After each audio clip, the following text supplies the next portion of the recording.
What's up, guys? It's Brian from MTMX.com. I'm going to be bringing you guys my 2018 studio tour. I did a 2017 version and it did very well on my channel, so figured I might as well roll out with some of the new gear that I've obtained over the past year.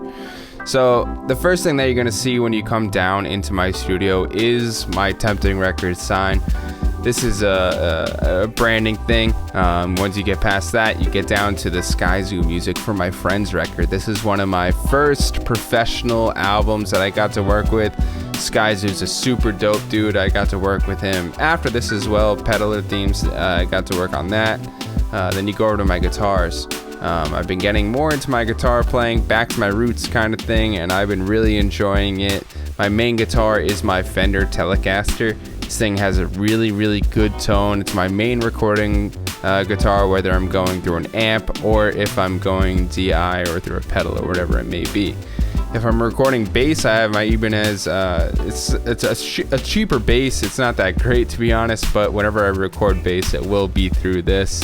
Then I have, last but not least, my first electric guitar. Second, actually, this is the Epiphone Les Paul 100. It's a decent guitar. I do enjoy playing every time to time. These are all going to run through my Fender 25R combo amp. Nothing great about it. I usually go DI.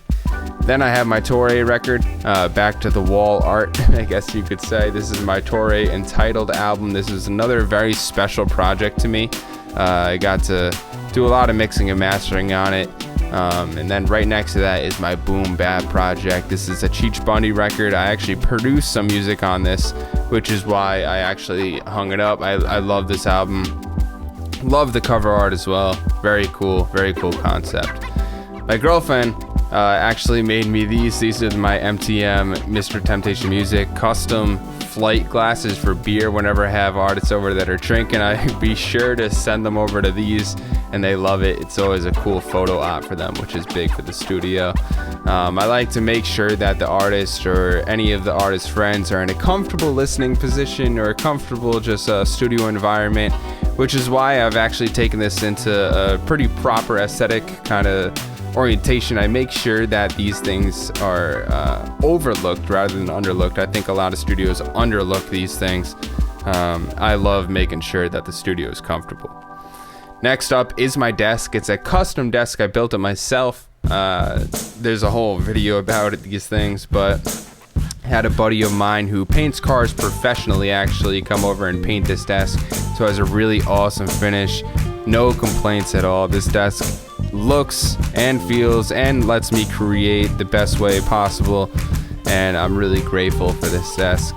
And then it goes over to the brains of the studio. This is my Focusrite 18i20 interface. This thing, I mean, I love Focusrite. I used to use them previously prior to this interface as well with my Pro 40.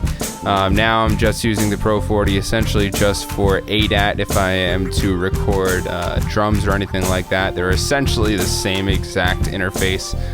One is just Firewire, while on the other hand the other is USB, so that's the only difference. Then below that I got my my patch bay. The patch bay doesn't really serve too much of a purpose right now. The main reason I got it, I used to have more outboard gear, but I plan on getting some more synths, so having a patch bay will definitely help utilize my synth productivity. Then on the other side I have my M8X2. This is my Furman power bank. I mean, it gives me electricity, nothing too crazy. Below that is my ART Pro VLA2. This is an optical compressor. It gives you a color tone, which is why I really like it. Most compressors that I feel are on the market for hardware gear don't give you a color tone, and I don't like buying hardware pieces of gear if they don't give you a color tone that are hard to emulate. So next up are my monitors. I have my HS8s. These are Yamahas. And then next to them, the smaller guys, are my M Audio BX5D2s. There's not much to say about them. I love the Yamahas. I mix on them probably 98% of the time. Down below I have my KRK 10S sub. I recently just got this guy, so I honestly couldn't give you a proper, I guess you could say, review on it. It does sound good for the time being. What I'm running all my audio through, my vocals, is my Warm Audio WA87. It is an insane beast of a microphone for emulating the U87. I honestly can't tell a single difference. Be sure to check out Warm Audio's website. They have comparison clips as well, so you can see if you could hear a difference. I doubt you can. And then, just in case, you never know, I keep my samurai sword around, just in case somebody stupid tries to come and record and rob me. I have this. This will stop them. Hopefully. I never tried it. But that's really it, guys. If you have any questions about any of the gear that I mentioned in this video, I probably missed a bunch of different things, but if you have any questions about the gear that I mentioned in this video, leave it in the comments. Be happy to help you out in regards to that. And we could really crack down on any gear reviews that you guys might want. So until next time, guys, I'll talk to you soon.